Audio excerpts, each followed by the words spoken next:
What's up? Thanks for being here. Wednesday's system recap, and we are going straight to Wichita. Taking a look at Ricardo Olivar here, already with a 2-hit game, you see. But Wichita trailing 6-2 in the bottom of the 8th inning. They need to get it going, running out of time. Olivar, though, drills an RBI double to get things going for them. And they did still trail 6-4 in the bottom of the 9th, down to their final strike. And Olivar, again, rips one down the line to score both runners, tying the ball game in the 9th inning, sending this one eventually into extras. Kyler Fedko is having kind of a breakout April here. This is the guy who has more home runs this year than he had last year. In the bottom of the 10th, leads it off, rips it down into the corner, and that's plenty enough for Kalai Rosario, the bonus runner, to score. And it is a walk-off win, so the Wind Surge trailed 6-2 in the bottom of the 8th inning and came back and stuck with it and won this game. Really impressive. And again, there's Kyler Fedko. Look, good to see him getting some love. Cause yeah, he's had a huge year so far. Twins won, beat the White Sox. The Saints split their doubleheader today. Wind Surge got that big walk-off win. The Colonels won a rain-delayed game, 3-2, tight ball game, and the Muscles lost a tight ball game. So the Twins, David Festa started. He only goes 4 innings, strikes out 5 but walks 3, needs 84 pitches to go 4 innings against the White Sox. Not a great sign. They'll give the White Sox some credits. I feel like they competed pretty well. Bullpen comes in and gets the job done. Cole Sands gives up a run, but Justin Topa, Griffin Jacks, Brock Stewart, and Danny Coulomb shut things down from there. Danny Coulomb, this was Coulomb's 11th appearance of 2025, and he hasn't allowed a run. That's now 20 scoreless outings for Danny Coulomb, who just makes it look so simple. Lots of guys had nice nights at the plate, but the Twins, you could say they only scored 6 runs. That's plenty of runs, but they left 13 men on base and just really struggled in the first 3 innings especially. Carlos Correa hit into 2 more double plays. One of them, he was blistered. He hit right at the second, it was a line drive right at the second baseman.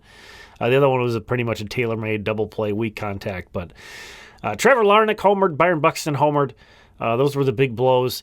And Luke Keeschel got a hit and drew a walk, also got hit by a pitch, stole 2 bases. I mean, incredible. This guy's start, I think this is his 5th game. Has just been on base like crazy, and just a competitor who, again, I think I've said this every day that he's been on the team, but just unbothered by anything, and just really a guy you can like feel his focus through the TV screen, that he is so locked in and competing out there. I love it.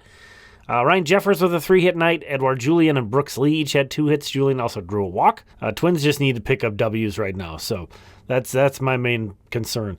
Here are the minor league pitchers for tonight. Against the Saints, had a doubleheader. Andrew Morris was weirdly inefficient. Did not throw hard. Was barely over like 50% strikes. Walked 3 guys in his 4 innings. Didn't give up an earned run though, so it's not like he was a complete disaster, but a weird outing for Andrew Morris. And Corey Lewis has really been up against it so far this year. He gives up 3 runs on 5 hits over 3 2/3 innings. A couple home runs in there for the Saints. Christian McLeod, who's been rehabbing with the Muscles, made his first start back with the Wind Surge and was outstanding. 3 shutout innings with 5 strikeouts. Ty Langenberg finally had a good outing, but it was very short. 4 shutout innings. Eli Jones got beat up a bit for the Mighty Muscles. On the hitting side, Mickey Gasper hit a home run. Call Mickey Gasper. No. We're not quite there yet. But Jefferson Morales in a very quiet second game for the Saints. Had a hit and a walk.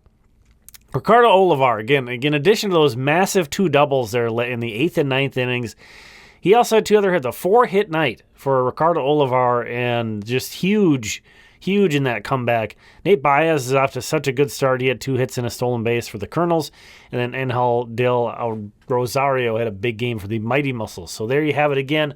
Twins win, Saints split, Surge win, Colonels win, Muscles lose. Yeah, I mean, the Twins beating Chicago, it's it's sort of a box that you expected to be checked, and it certainly wasn't without frustration. But again, I just think this team needs to pick up the wins. I'm not super concerned about how they come. If you want to be nitpicky and that they're not completely dominating these White Sox, whatever, fine. But I think right now this team needs to win games, start to get comfortable, get some momentum going. And I want to see more guys playing like Luke Keeschel, He is, again, he's just locked in and he's competing and he is trying to beat the opponent. You feel that every time he's up at the plate. He did commit an error in the field, but I mean, it's just great to see him in the field, playing second base at all. Having had Tommy John surgery, the more he can be out there and playing, the better. But again, it's felt like a big chunk of this year, the Twins, they were playing not to lose more and playing worried. Rocchio actually addressed that on Sunday. He did call out that it's when you really want to do something, it makes it harder to do sometimes in baseball. And he hinted that some guys could be playing worried. And that is certainly not anywhere in Luke Keeshaw's personality right now. That guy is just going after it. A guy can be a spark in a lot of different ways, and Luke Keeshaw, I think, maybe can be a spark in that way. And I've kind of referenced this too, that some of these guys that have been around for a while should look over at him and be like, how come I'm not approaching games like this kid is, who's, shouldn't even be here, basically. We didn't even think he was going to be here this early. Look at him go. How come we can't play that loose and that fresh and, be in the moment like Luke Keeshaw is? So I think that could be the kind of spark that he provides this team. So fingers crossed. Obviously, beating the White Sox isn't some kind of big accomplishment, but it's still beats the alternative, right, of losing to the White Sox. But thanks for checking this one out. I appreciate you.